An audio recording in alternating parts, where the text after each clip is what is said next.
Kad smo bili mali, prije nego smo mogli čitati, morali smo naučiti slova. Slično je bilo i s matematikom. Prije učenja, zbrajanja i oduzimanja bilo je potrebno da se upoznamo s brojevima i znamenkama i s njihovim značenjem. Sličan princip vrijedi i ovdje u pitanjima bolesti i zdravlja.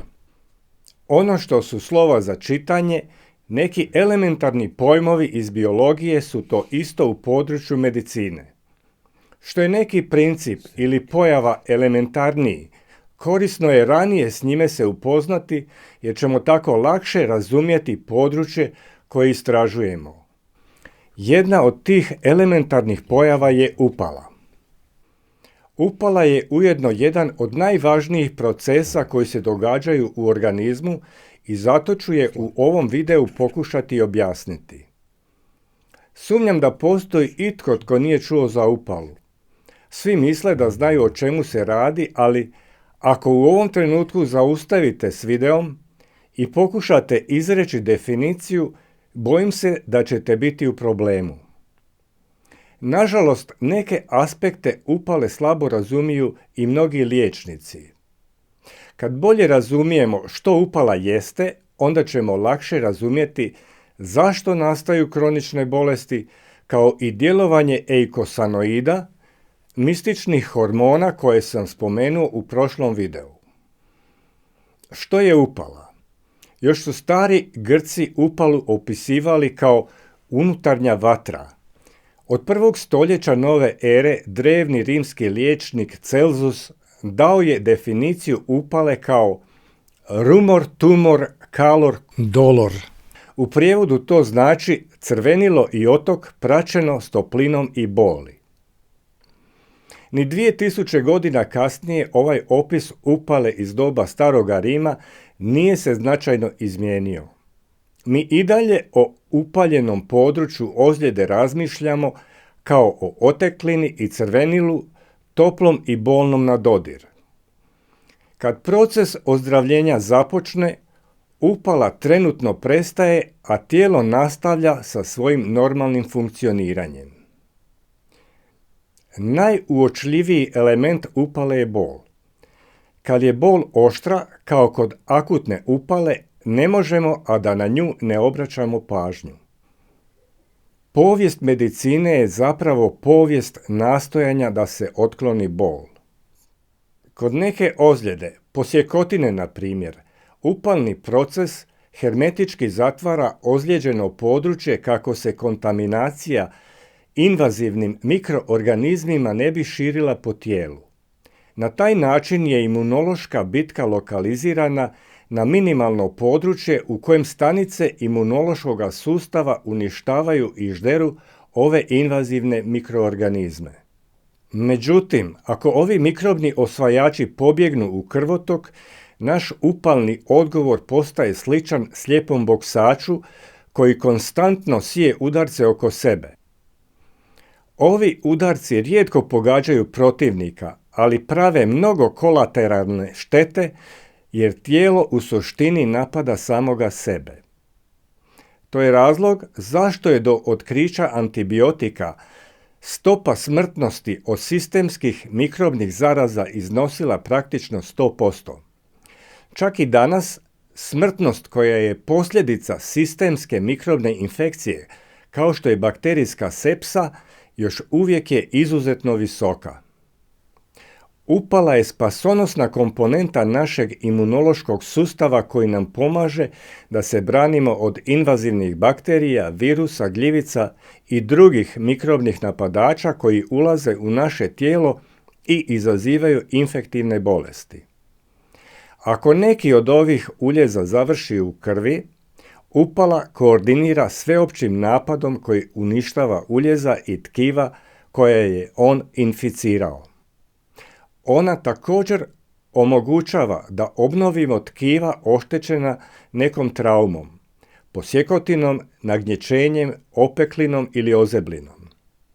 Bez upale bismo predstavljali lake mete u ovom vrlo neprijateljskom svijetu, bez mogućnosti da popravimo oštećenja koja stalno zadobivamo.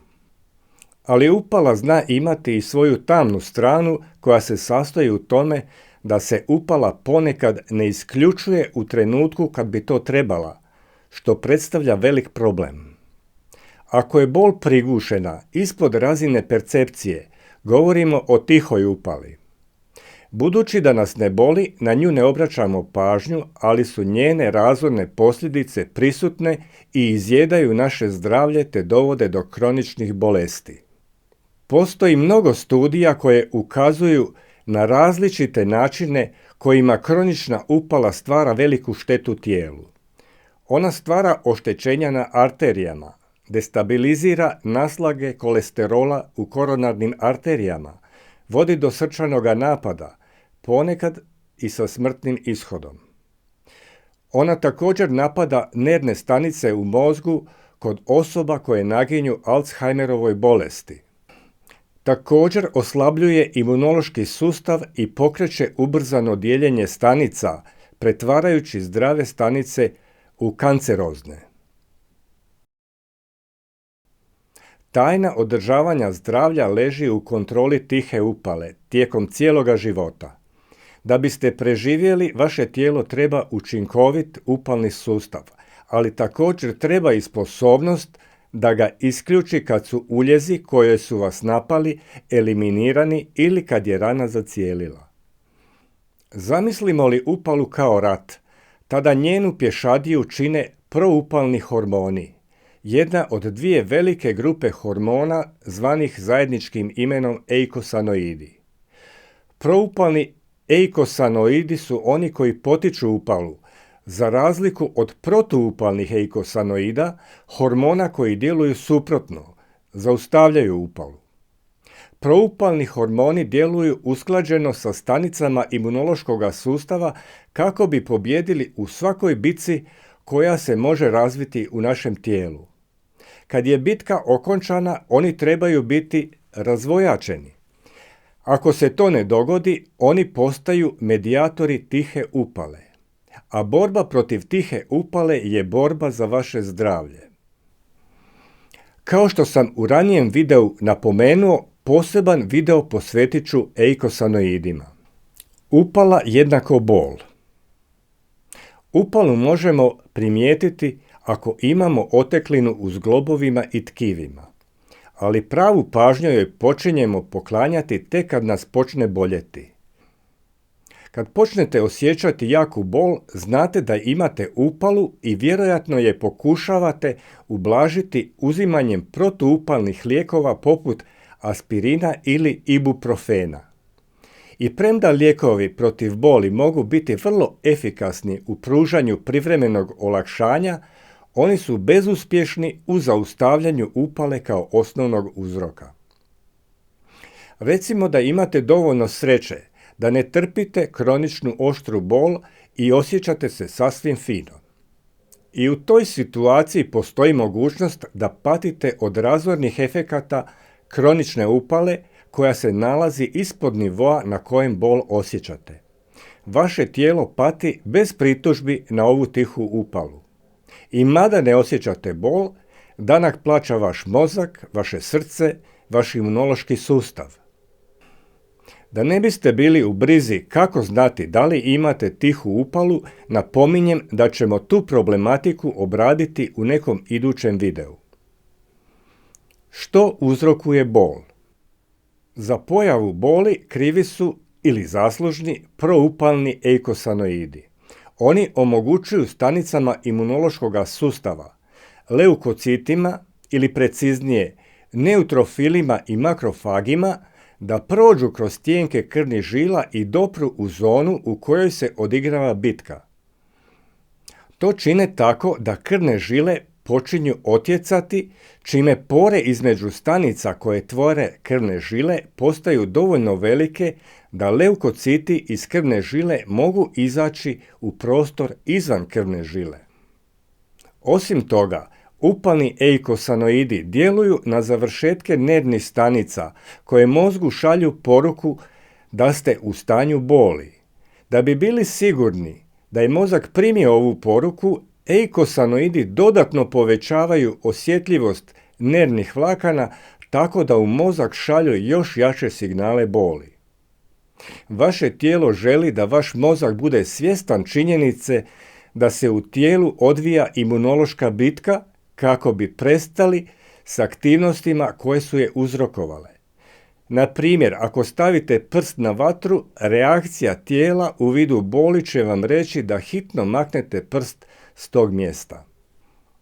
U normalnim okolnostima, kad je bitka dobivena, vaše tijelo povlači ovu armiju imunološkog sustava. Tijelo to čini tako što šalje protuupalne tvari u obliku hormona kortizola i protuupalnih eikosanoida koji imaju suprotan učinak od proupalnih eikosanoida. Ove protuupalne tvari zaustavljaju bol i potiču proces iscjeljenja. Problemi počinju u trenutku kad upalni proces ne završava, nego se transformira u kroničnu tihu upalu. Postoji prekid veze u komunikaciji tako da tijelo nastavlja proizvoditi upalne eikosanoide, premda u manjoj količini. Ovi eikosanoidi nastavljaju voditi imunološki rat, ali ovaj puta protiv vas. Zdrava tkiva, stanice i krvne žile dolaze pod udar stalnoga napada. Zaključak.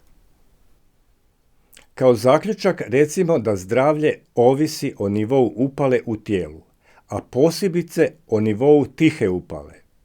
Ako osjećate snažnu bol ili već imate neku kroničnu bolest, jasno vam je da niste dobro. Ako vam je dijagnosticiran dijabetes tipa 2, srčana bolest, karcinom ili Alzheimerova bolest, znak je da imate upalu. Ako patite od autoimune bolesti kao što je multipla skleroza ili lupus, to je također znak da je upala prisutna. Bilo koje kronično bolno stanje koje se opisuje riječju koja završava sa itis, znači da imate upalu u dijelu tijela u kojem osjećate bol. Ali tiha upala je drugačija. To je postojeća upala čiji je intenzitet niži od praga boli. Donedavno nije postojao način da je izmjerimo. Danas je to moguće, možete je izmjeriti i započeti cjeloživotni protuupalni program koji će vas zaštititi od upale. Također možete provoditi povremene kliničke testove da biste provjerili da li su vaši napori uspješni. O toj tematici bit će riječi u nekom od narednih videa.